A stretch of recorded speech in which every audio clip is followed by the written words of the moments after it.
Some of these refugees have been living in South Africa for 2 decades, but now they say they no longer feel safe.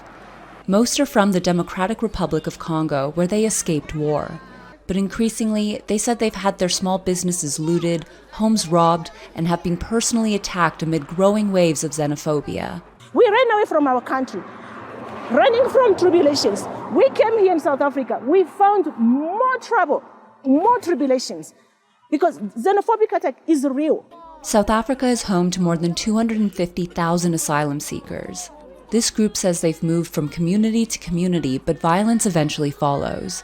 They're now asking the United Nations Refugee Agency to move them to a safe third country. Any place that they can take us, that's where we can be safe with our families. We can live and move on with our lives so that our children can go to school. Xenophobic violence has become increasingly pronounced in South Africa, with bursts of riots and murder since 2008.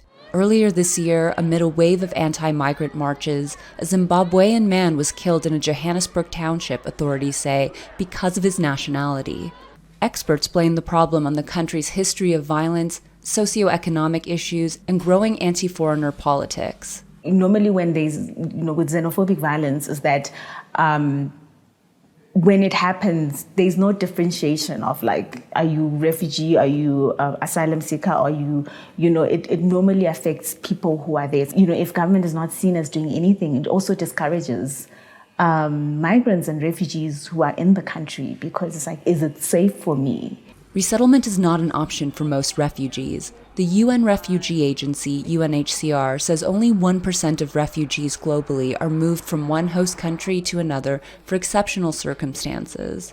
It's really only the most vulnerable refugees who are eligible for resettlement. So that can be survivors of sexual or gender-based violence. It can be women and children at risk, people at risk because of their religious persecution. We really urge those refugees to take up the offer of local integration or repatriation, because no one wants to see people living out on the street.